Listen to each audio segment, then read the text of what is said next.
आओ शासन, जब दुनिया की तरफ देखते हैं तो शासन में पता चलता है ना, बड़ा प्यार आता है। बहुत सुंदर हूँ, बहुत धनवान हूँ, बहुत गुणवान हूँ, बहुत विद्वान हूँ, ये सारा कुछ है। पर बता दूं, तेरे मरने के बाद तेरे घर वाले भी छूने के बाद 2 बार नहाएंगे। यहां तक कि महिलाएं छू दी ना तो कम से कम 9 दिन को नहाना पड़ेगा घाट पे जाकर के। क्या बात है, अरे किसकी पूजा कर रहे थे, क्या कर रहे थे, समझ में नहीं, किस बात का अहंकार करते जा रहे हो।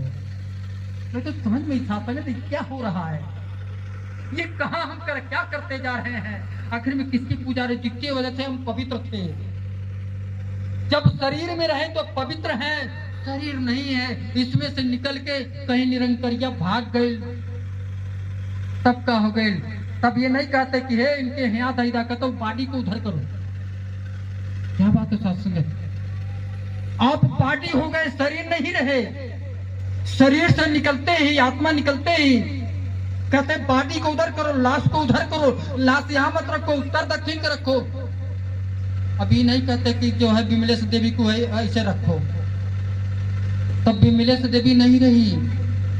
क्या बात है सत्संगत, उसी की पहचान करने के लिए साध संगत का आयोजन किया गया। प्रेरणा दिवस इसलिए मनाया जाता है संगत, संतों को इसीलिए बुलाया गया कि तो लोग समझे सोचे कि दुनिया में आए हो क्या लेके जाओगे, क्या हाथ आया है, क्या तुम्हारे पास बचेगा, कुछ नहीं बचेगा। साध संगत वो भी घटना दास को याद आती है, आपने नाम सुना होगा, इतिहासों में पढ़ा होगा। सिकंदर बादशाह है, वो दुनिया पे राज करना चाहा। उसके मन में एक बात आई कि क्या करें, खजाना कैसे हम अपना पूरा भर लें। खजाना भरने के लिए क्या तरीका अपनाया, उसने मंत्रियों को बुलाया, सेनापतियों को बुलाया, मंत्रणा किया कि कोई युक्ति बताओ कि जहां जहां धन गड़ा हो वो भी हमारे खजाने में आ जाए। तो सत्संग हुआ क्या, युक्ति मिल गई। उसने कहा कि एक ऊंट मंगवाया, ऊंट मंगवाने के बाद उसमें सोना चांदी रख दिया, सेना को भेज दिया, सैनिक लेके गए कि ले जाओ बाजार में। और उसके पहले ही पूरे राज्य में मुनादी करवा दिया कि कोई भी आदमी अपने घर में 1 रुपया नहीं रखेगा, जितने भी लोग रुपया रखे हैं सब हमारे खजाने में जमा करवाए। जमा हो गया, किसी के पास 1 रुपया नहीं। अब सिकंदर क्या किया, अब सोचा कि जो गड़ा हुआ धन होगा वो भी कैसे निकाला जाए, तरीका बताया। ऊंट लेकर के सैनिक जाते हैं और खड़ा करते बाजार में, लोग आते हैं पूछते कि क्या बात है, तो दिखाते हैं लोग, देखो इसमें सोना है, इसमें सरफियां है। किस लिए है, बोला ये जो ऊंट खरीदेगा ना ये सब ले जाएगा, जो ऊंट खरीदेगा ये सब ले जाएगा। बोला दाम, बोला 1 रुपया है। अब जब 1 रुपया किसी के पास हो तब तो कोई खरीदे। आते लोग दाम पूछते चले जाते, आते लोग दाम पूछते चले जाते, किसी के पास पैसा था ही नहीं कि कोई खरीदे उसे। पर एक नौजवान आया, नौजवान भी देखा कि इसमें क्या है, बोला कि इसमें सोना सरफियां है, जो ऊंट खरीदेगा वो ऊंट के साथ साथ सोना सरफी भी ले जाएगा। बोला अगर मान लो कि आज नहीं बिका तो कल भी बिकने आएगा। बोला हाँ, आज नहीं बिकेगा तो कल भी आएगा बाजार में। लड़का गया, अपनी माँ से जिद कर दिया कि माँ मुझे 1 रुपया चाहिए। माँ बोली परिवार में कोई नहीं है, उसकी बूढ़ी माँ है, वो बेचारा है। माँ कहती बेटा जो भी रुपया पैसा था सिकंदर ने जमा करवा लिया, पैसा तो है नहीं, मैं कहां से दूं। बच्चे भी बड़े जिद्दी, उसने कहा कि मैं खाना नहीं खाऊंगा, पानी तक नहीं पीऊंगा जब तक तुम मुझे 1 रुपया नहीं दोगी। माँ बड़ी हैरान हुई, काफी देर मिन्नत किया, बड़ी रिक्वेस्ट किया कि बेटा तू खाना खा ले, पानी पी ले। लड़का जिद पे अड़ गया कि जब तक तू मुझे रुपया नहीं देगी मैं खाना नहीं खाऊंगा। तो माँ को कुछ नहीं सूझा, उसने कहा कि बेटा ठीक है तू खाना खा ले, मैं तुझे कल सुबह में 1 रुपया दे दूंगी। लड़का खुशी खुशी भोजन किया, रात भर सो गया और सुबह में सोया क्या, वो तो सुबह होने का इंतजार करने लगा। उसका ध्यान तो बना था ऊंट पर कि मैं कब पैसा माँ दे और जाकर ऊंट खरीदूं। सत्संग हुआ क्या? सुबह हुआ, माँ ने 1 रुपया दिया और लड़का भागते भागते गया कि कहीं और कोई ने खरीद ले। उसके दिमाग में आया कि सोना असर भी मिल जाएगा, हम माँ बेटे हैं, दोनों का जीवन बड़ा अच्छा से चल जाएगा।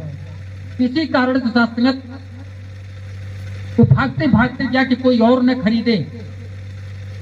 सत्संगत हुआ क्या? जाता है तब तक जो है अभी लेके आ रहे थे मार्केट में सैनिक ऊंट को, तोड़ के पहले चला जाता कि कोई दूसरा न बोली लगा दे। बोला कोई ऊंट बिकेगा? बोला हाँ बिकेगा। पैसा लाए हूं? बोला हाँ लाया हूं। कल आपने बताया था 1 रुपया लगेगा, मैं 1 रुपया लेकर आया हूं। 1 रुपया दिया। ऊंट का रस्सी जो है सैनिकों ने उसको लड़के को पकड़ाया। लड़का ऊंट लेकर के सोना सरफी लेके घर पे चला गया। और सिकंदर ने कहा था इस बात को कि जो कोई भी खरीदेगा उसका पूरा पता ठिकाना लिख लेना। ऊंट बिक गया, लड़का खुशी खुशी चला गया। सैनिक वापस जाते हैं तो सिकंदर देख के कहते क्या ऊंट बिक गया? बोला हाँ बिक गया। बोला पता बताओ। पता दे दिया। आदेश दिया दोनों माँ बेटा के दरबार में पेश करो।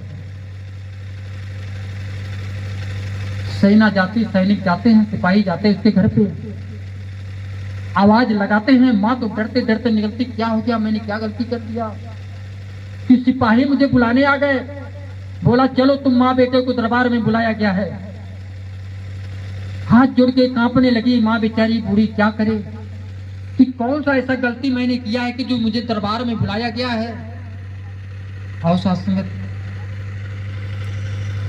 डरते डरते जब दरबार में पेश होती है, हाथ जोड़ के विनती करती है कि हे शहंशाह जहांपना, मैंने कौन सा गलती किया है जिसके लिए आपने जो है मुझे दरबार में बुलाया है। बोला तूने राष्ट्रद्रोह किया है। बोला जहांपना मैंने कहां राष्ट्रद्रोह किया? बोला कि जब मैंने मना किया था कि कोई भी आदमी अपने घर में 1 रुपया नहीं रखेगा तो तूने अपने घर में 1 रुपया क्यों रखा? बोली जहांपना मेरे पास रुपया थे ही कि यहाँ जो रखती। बोली अगर रुपया रखा नहीं तो तेरा बेटा मेरा ऊंट कैसे खरीदा 1 रुपया में? कहते हैं कि शहंशाह मुझे बात करने दो, वो मेरे घर में नहीं था 1 रुपया। हमारे यहाँ रिवाज है जब किसी लाश को दफनाते हैं तो उसके पास में, उसके मुख के पास में कुछ सिक्के रख देते हैं। जब मेरा बेटा जो है जिद कर लिया कि मुझे 1 रुपया चाहिए, खाना नहीं खा रहा था,